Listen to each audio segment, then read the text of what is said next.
ओम नमो नारायणाय नमः। प्यारे भक्तों, आज मैं आपको पुत्रदा एकादशी की कथा सुनाने जा रहा हूँ।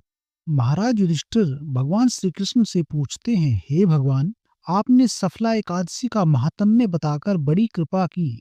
अब कृपा करके यह बतलाइए कि पौष शुक्ल एकादशी का क्या नाम है, उसकी विधि क्या है और उसमें कौन से देवता का पूजन किया जाता है। भक्त वत्सल भगवान श्री कृष्ण बोले, हे राजन, इस एकादशी का नाम पुत्रदा एकादशी है। इसमें भी नारायण भगवान की पूजा की जाती है। इस चर और अचर संसार में पुत्रदा एकादशी के व्रत के समान दूसरा कोई व्रत नहीं है। इसके पुण्य से मनुष्य तपस्वी, विद्वान और लक्ष्मीवान होता है। इसकी मैं एक कथा कहता हूँ, सो तुम ध्यान पूर्वक सुनो।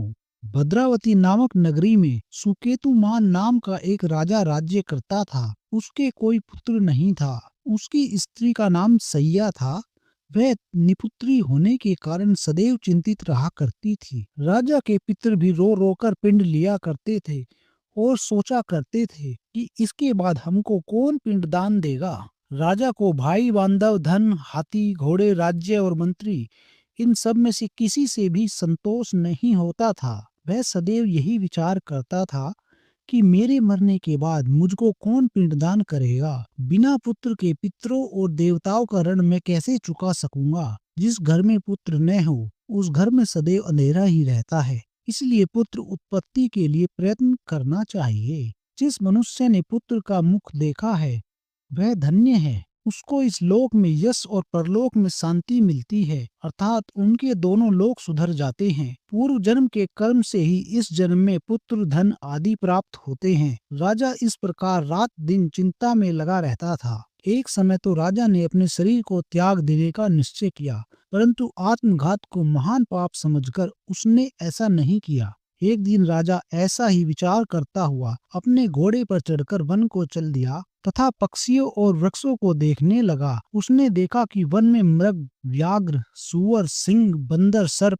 आदि सब भ्रमण कर रहे हैं। हाथी अपने बच्चों और हथनियों के बीच घूम रहा है। इस वन में कहीं तो गीदड़ अपने कर्कश स्वर में बोल रहे हैं, कहीं उल्लू ध्वनि कर रहे हैं। वन के दृश्य को देखकर राजा सोच विचार में लग गया। इसी प्रकार आधा दिन बीत गया। वह सोचने लगा कि मैंने कई यज्ञ किए, ब्राह्मणों को स्वादिष्ट भोजन से तृप्त किया, फिर भी मुझको दुख प्राप्त हुआ क्यों? राजा प्यास के मारे अत्यंत दुखी हो गया और पानी की तलाश में इधर उधर फिरने लगा। थोड़ी दूरी पर राजा ने एक सरोवर देखा। उस सरोवर में कमल खिले थे तथा सारस, हंस, मगरमच्छ आदि विहार कर रहे थे। उस सरोवर के चारों तरफ मुनियों के आश्रम बने हुए थे। उसी समय राजा के दाहिने अंग फड़कने लगे।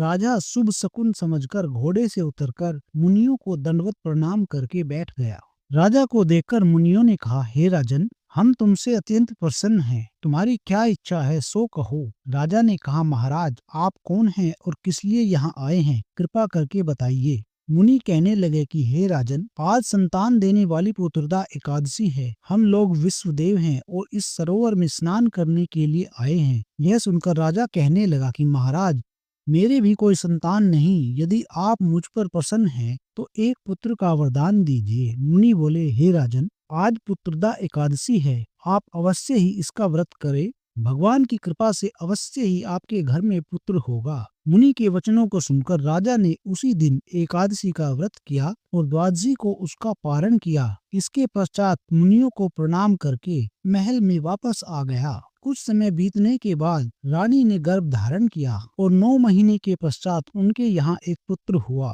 वह राजकुमार अत्यंत सूरवीर, यशस्वी और प्रजापालक हुआ। श्री कृष्ण बोले, हे राजन, पुत्र की प्राप्ति के लिए पुत्रदा एकादशी का व्रत करना चाहिए। जो मनुष्य इस महात्म्य को पढ़ता या सुनता है, उसे अंत में स्वर्ग की प्राप्ति होती है। इसी कथन के साथ पुत्रदा एकादशी व्रत कथा पूर्ण हुई। प्रेम से बोलिए, ओम नमो नारायणाय नमः।